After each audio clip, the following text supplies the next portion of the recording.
નમસ્કાર, આપ જોઈ રહ્યા છો નેશન પ્લસ ન્યૂઝ. હું છું આપની સાથે હેતલ વગર.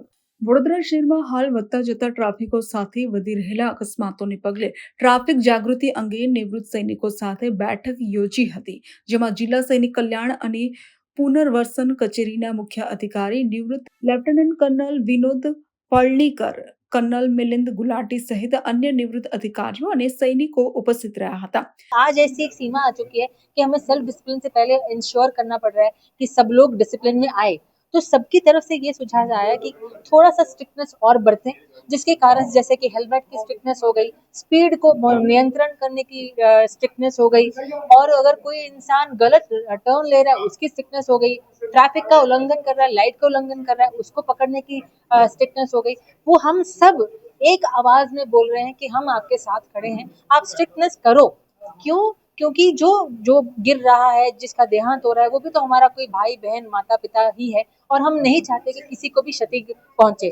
हम चाहते हैं कि कोई भी उल्टी तरीके से नहीं आए, और हम एज ए वेटरन कम्युनिटी उनके साथ खड़ा होना चाहते हैं इन सब चीजों को रोकने के लिए। आपने यहाँ पर 40-50 लोगों की बातों को सुना। इन 40-50 लोगों की आवाज सिर्फ एक थी कि हम एज ए वेटरन जो चीज गलत होने से सरहद पे रोकते हैं, यहाँ पर भी आपके साथ खड़े होकर के रोकना चाहते हैं। चाहे आप हमें ट्रेन कर दीजिए, चाहे आप हमें ट्रैफिक पुल क्या कहते हैं फ्रेंड ऑफ ट्रैफिक बना दीजिए, या आप हमें कहीं पर एक जगह दे दीजिए जहाँ पर आकर हमें बच्चों को ट्रेन करना है। हम ये सब कुछ आगे होकर के करना चाहते हैं।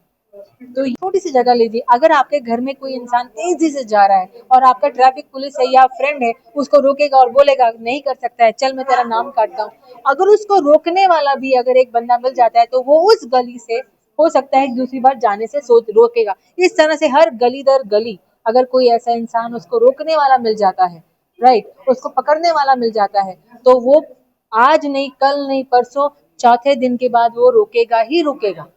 आज की तारीख में सच मायनों में रोकने वाला की सख्त जरूरत है, थोड़ा सा स्ट्रिक्ट होने की सख्त जरूरत आन पड़ी है। अगर मान लीजिए अगर लोगों ने मान ही लिया होता, सेल्फ डिसिप्लिन होता, तो ये नौबत नहीं आती। आज हम एक बहुत ही रिस्पॉन्सिबल सिटीजन, रिस्पॉन्सिबल वेटरन्स होने के नाते आज हम आगे होकर के कहना चाहते हैं कि हमें वडोदरा सबसे सुरक्षित सिटी चाहिए, हमें सबसे सुरक्षित डिस्ट्रिक्ट वडोदरा ही चाहिए। आज ये हमारा हम सब भाइयों की तरफ से बहनों की तरफ से ये पहला कदम है, और हम रेडी हैं ये सब कुछ करने के। વડોદરા શહેરમાં ટ્રાફિક જાગૃતતા તેમજ ટ્રાફિકના નિયમોનું કડકાઈથી પાલન કરવા માટે જરૂરી સૂચનો કર્યા હતા. ટ્રાફિકના નિયમોનું લોકો પાલન કરે જેથી અકસ્માતનો બનાવ ઓછા થાય. ઉપરાંત કેટલાક ઠેકાણે સ્પીડ બ્રેકર મૂકવા અંગે પણ સૂચનો કરવામાં આવ્યા હતા. આજે સૈનિક છાત્રાલય ખાતે જે રિટાયર્ડ આર્મી ઓફિસર, આર્મીના જવાન, એમના ફેમિલી જેટલા પણ લોકો હતા એની સાથે ઓપન હાઉસ ડિસ્કશન રાખવામાં આવ્યું હતું, અને આ ઓપન હાઉસ ડિસ્કશનની અંદર એમના તરફથી જે પણ ઇનપુટ્સ છે, સુઝાવ છે, એ બધા એમના તરફથી આપવામાં આવ્યા હતા, અને એ લોકોને જે પણ પ્રશ્નો કહેવાતા કીધા એ બધાને અમે આવકાર્યા છે, અને કેટલા પણ પ્રશ્નોના નિકાલ કરવાના છે એ પણ કાર્યવાહી કરીશું. અને સૌથી મોટી વાત એમની એ છે કે ભાઈ વડોદરાને વધુ સારી બનાવવા માટે, ટ્રાફિક વ્યવસ્થા સારી કરવા માટે એ લોકો પણ અમારી સાથે જોડાવા તૈયાર થયા છે અને અમને હેલ્પ કરવા માટે તૈયાર થયા છે.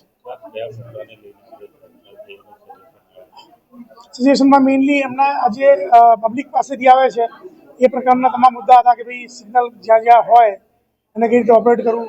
રોડ એન્જિનિયરિંગની વાત આવી કે ભાઈ રોડ એન્જિનિયરિંગ ઘણી જગ્યાએ સારું નથી, જ્યાં લાઇટ સિગ્નલ લાઇટ ઓછી હોવી જોઈએ કે કાઢવી જોઈએ, એ લોકોના પણ અલગ અલગ સજેશન હતા. એ બાબતે તમામ સાથે ચર્ચા થઈ છે.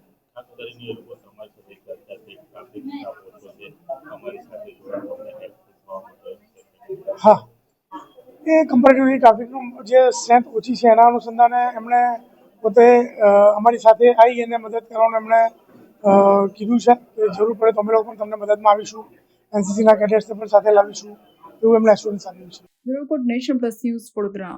સમાચારોના સતત અપડેટ મેળવવા માટે અમારી નેશન પ્લસ ન્યૂઝની યુટ્યુબ ચેનલને સબસ્ક્રાઇબ કરો, બેલ આઇકન દબાવો અને જોડાયેલા રહો ફેસબુક, ઇન્સ્ટાગ્રામ અને ટ્વિટર પર.